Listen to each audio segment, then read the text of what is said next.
The first Star Wars game wasn't a video game at all. It was a plastic box of blinking lights you held in your hands. 1979. And for the next 10 years, it barely got better than that. Stick figure, Jedi, lightsabers 1 pixel wide, a Death Star that looked like a screensaver. Here's the strange part. The whole time this was happening, the company that owns Star Wars has its own video game studio, and that studio was making games about everything except Star Wars. Between 1982 and 1991, more than a dozen Star Wars games shipped. On the Atari 2600s, in arcades, on home computers, on Japan's Famicom, and a few of them were brilliant, almost by accident. Most of them had no idea what they were even trying to be. Because in this whole era nobody owned the vision. Different companies, different machines, different ideas of what a Star Wars game even was. This is Star Wars gaming before LucasArts, and it's so much stranger than you expect. Let's start with the plastic box. In 1979, 2 years after the first film, a toy company called Kenner put out something called Star Wars Electronic Battle Command. It wasn't a console game, it was a handheld electronic toy, a grid of buttons, a few red LEDs, and a fantasy. You flew your X-Wing against waves of TIE fighters and tried to reach the Death Star before the lights ran out. By today's standards, it's nothing. But it's the first time anyone turned Star Wars into something you played with electronics instead of plastic figures. Star Wars as a gadget, a piece of merchandise that happened to light up. The real games were still 3 years away, and when they came from a board game company. 1982.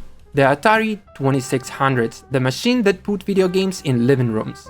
A company called Parker Brothers got the license. You might know them for Monopoly. They handed the Empire Strikes Back to a programmer named Rex Bradford and gave him a few kilobytes of memory to work with, not megabytes. Kilobytes, less space than a single photo on your phone uses today. So Bradford built one idea and built it well.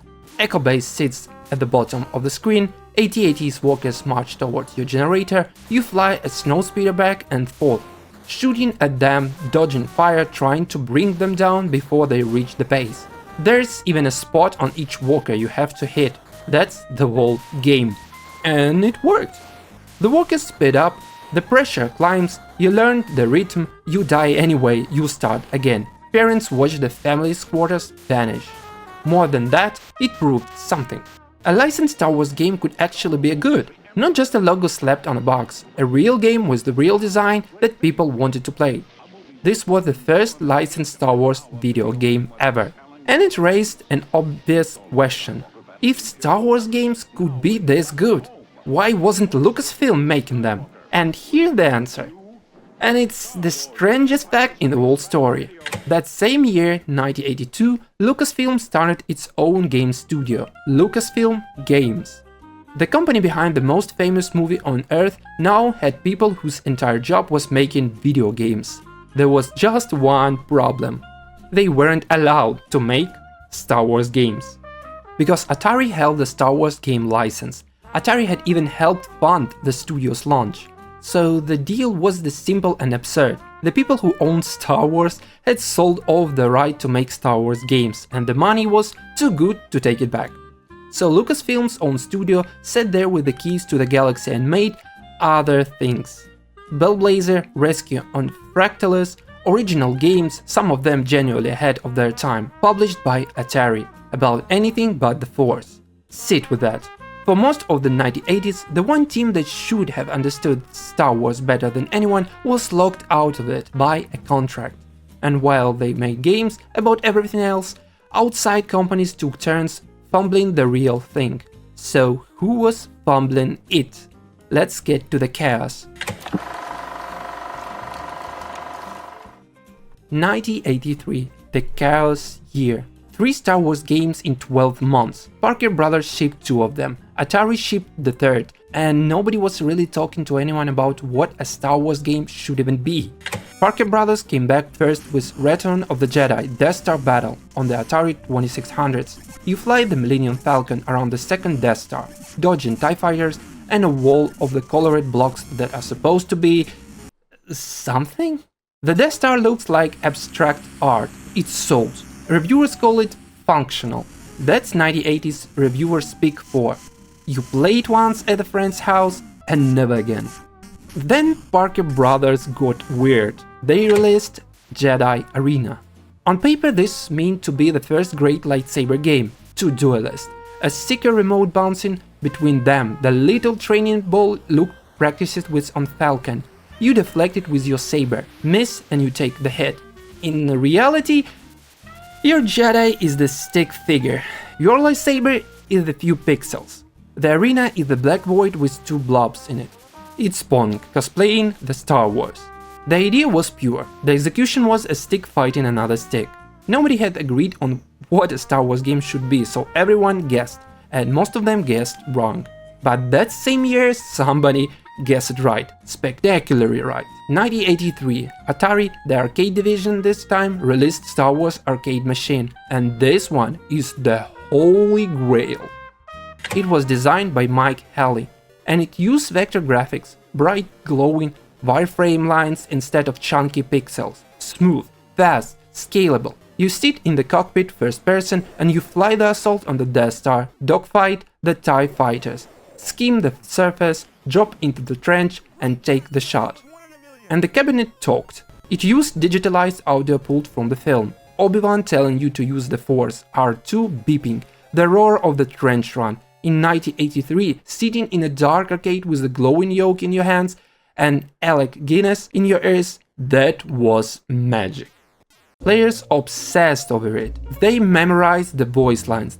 They optimized their runs for the high scores 30 years before speedrunning was even a word. Arcade owners love it even more because it machine printed money. And here's the thing that matters for our story. This wasn't a great because someone had a grand Star Wars vision.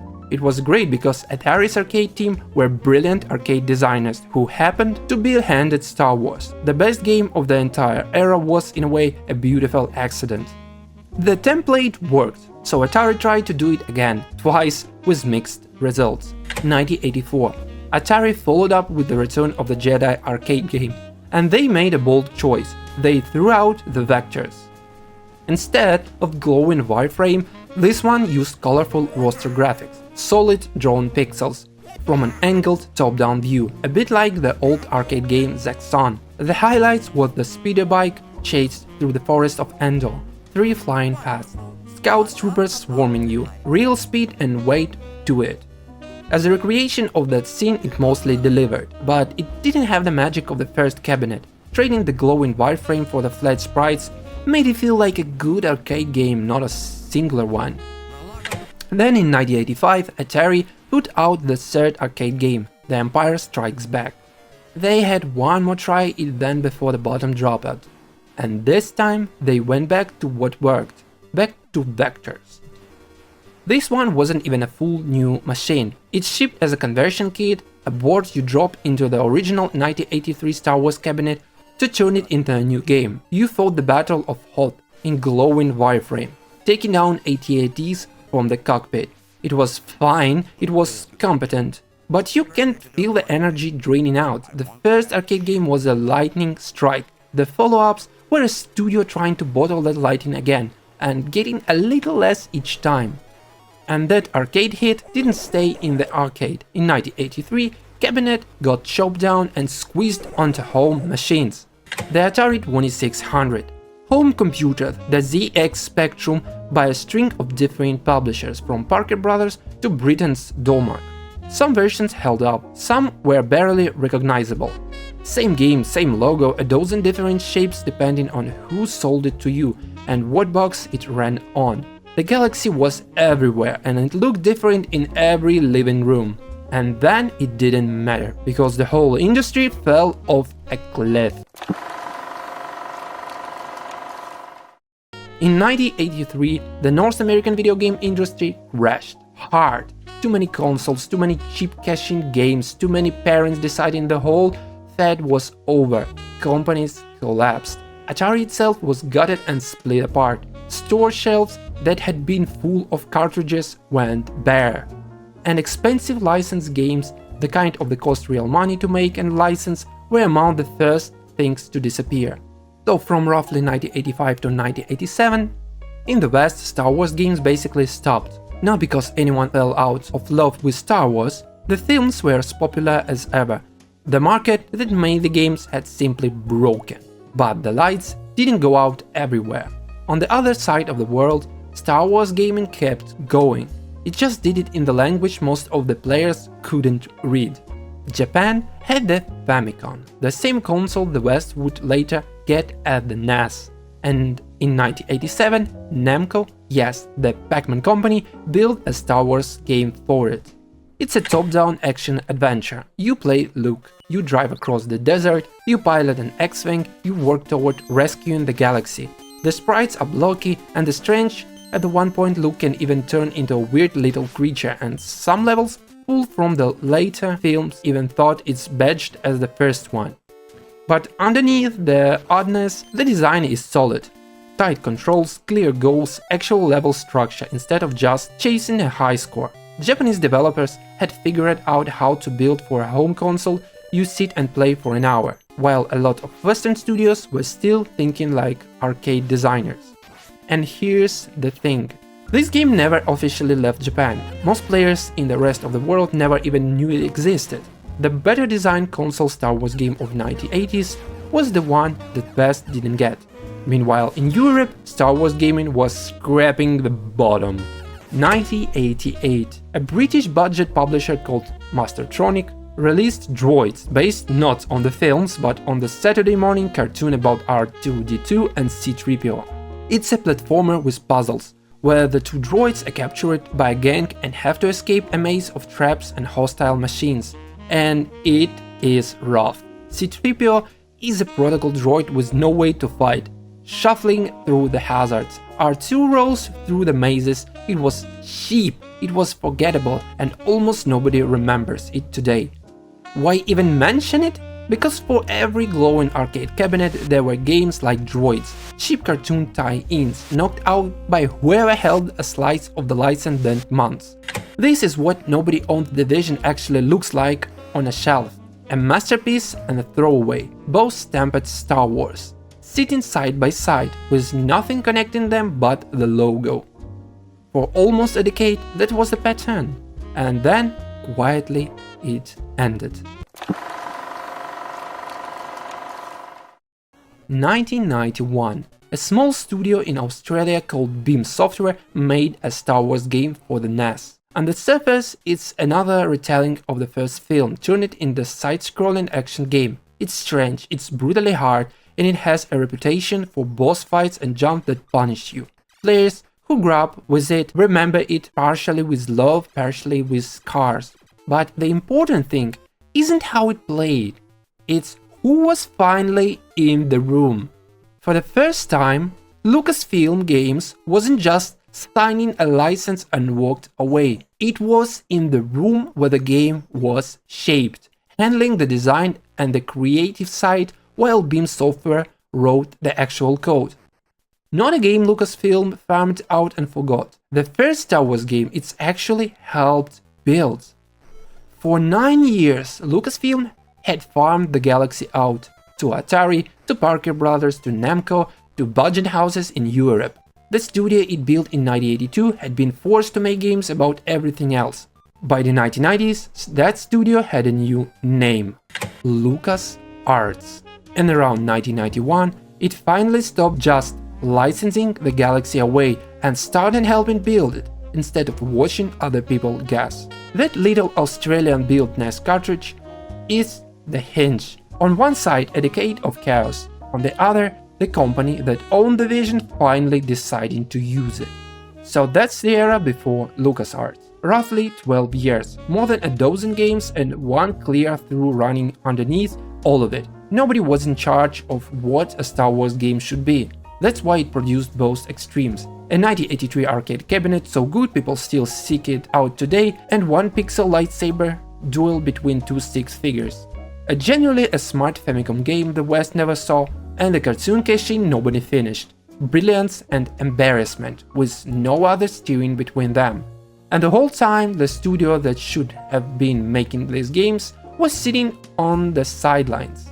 locked out by a contract, building everything but the thing it was burned to build. In 1991, that finally changed. The era of guessing ended and the era of building began. Because what came next is the way Star Wars games stopped being merchandise and started being legends.